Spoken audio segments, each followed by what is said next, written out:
कभी कभी ऐसा होता है कि आपकी जन्म पत्रिका में पंच महापुरुष योग नहीं होते हैं, फिर भी आपको उच्च पद प्रतिष्ठा की प्राप्ति होती है और आप जीवन में एक बड़े सुख संपन्नता सा जीवन जीते। क्योंकि होता क्या है कि व्यक्ति का लग्न अगर सही है, लग्न यदि मजबूत है तो राजयोग अपने आप बन जाते हैं। भले ही पंच महापुरुष योग ना हो, कोई मतलब नहीं रखता। हमारे देश में एक ऐसे प्रधानमंत्री भी हुए जिनकी जन्म पत्रिका में कोई भी पंच महापुरुष योग नहीं था, फिर भी वो प्रधानमंत्री जैसे पद को सुशोभित किया, उच्च कुल में पैदा हुए, दधियाल से भी उच्च और ननिहाल से भी उच्च। तो आज हम राजीव गांधी की कुंडली पर चर्चा करेंगे कि राजीव गांधी की कुंडली में पंच महापुरुष योग ना होने के बावजूद ये उच्च पद को कैसे प्राप्त हुए और क्यों उनकी अकाल मृत्यु हुई। तो राजीव गांधी की कुंडली जो हमें मिली है वो सिंह लग्न की कुंडली है। लग्नेश लग्न में विराजमान है।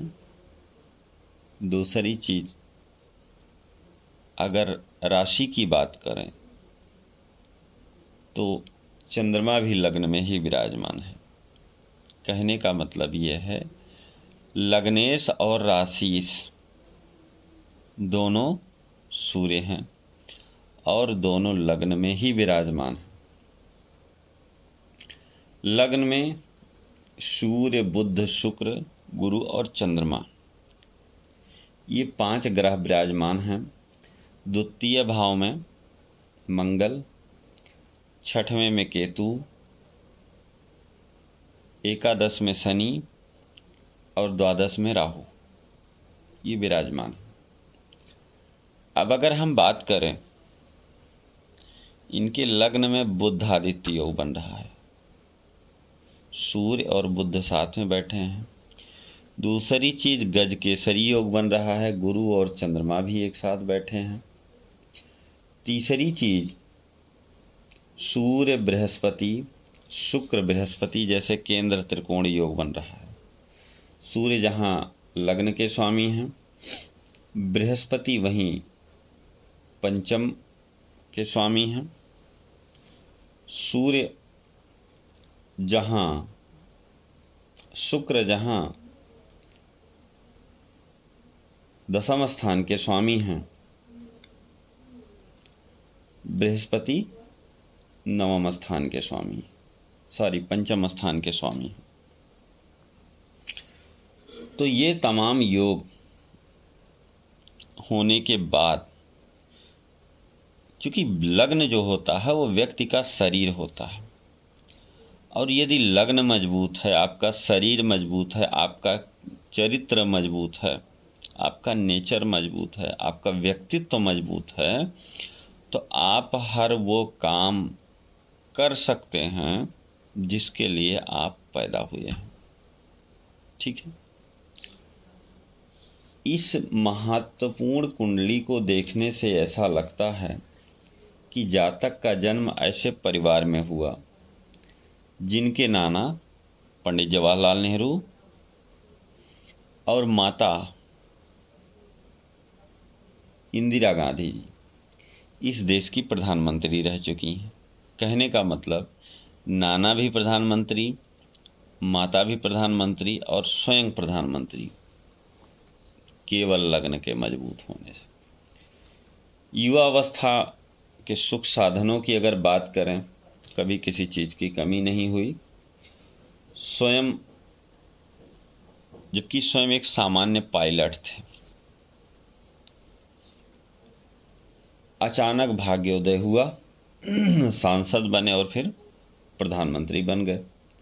अर्थात योग्यता, अभिरुचि और अनुभव के बिना इतना बड़ा पद इनको मिल गया, तो राजयोग का परिणाम ही तो सिद्ध होता है। भले ही पंच महापुरुष योग ना हो, लेकिन लग्न के मजबूत होने से इनको इतने बड़े पद की प्राप्ति। यदि आपका लग्न मजबूत है तो आपको वो बड़ा सा बड़ा पद मिल जाएगा, लेकिन यदि लग्न कमजोर है, लग्नेश पीड़ित हैं, तो कुंडली में तमाम राजयोग भरे पड़े हों, उस राजयोग का फलन नहीं होता है। यहाँ यह विशेष ध्यान देने वाली बात है कि इनका चंद्र लग्न और सूर्य लग्न दोनों एक ही है, यानी कि सिंह लग्न की कुंडली है, चंद्रमा और सूर्य दोनों सिंह लग्न में विराजमान। अब समस्या कहाँ आती है? आकस्मिक मृत्यु क्यों हुई, अकाल मृत्यु क्यों हुई? क्योंकि इनका लग्न जो है पाप कर्तरी योग से पीड़ित है। लग्न से द्वितीय यानी कि मंगल क्रूर राशि, दूसरे इधर द्वादश भाव में राहु है, मंगल की सप्तम दृष्टि इनके अष्टम भाव पर। मंगल का प्रभाव था कि इनको आग्नेयास्त्र से इनका जो है मृत्यु हुई, बम से इनको उड़ा दिया गया। मंगल अग्नि है, मंगल ऊर्जा है, मंगल गति है।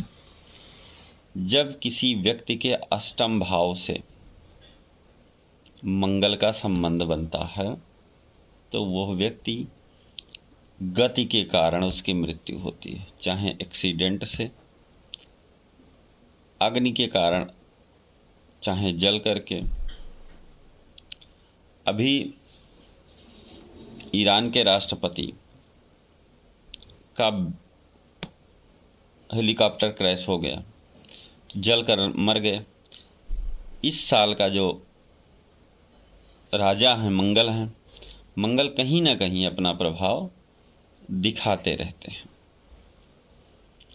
तमाम ऐसे लोग हैं जिनकी कुंडली का विवेचन करके देखा जा सकता है। जैसे अतीक अहमद की कुंडली जब उनकी हत्या हुई तो ये देखा गया कि उनके अष्टम में मंगल का प्रभाव था, तो इनकी गोली मारकर हत्या कर दी गई। तो ये सारे योग बनते हैं कि जब व्यक्ति की कुंडली देख के ये पता चलता है कि अमुक व्यक्ति के साथ कैसी दुर्घटनाएं हो सकती हैं। तो आज के लिए इतना ही मित्रों, फिर मिलेंगे, तब तक के लिए ओम नमः शिवाय।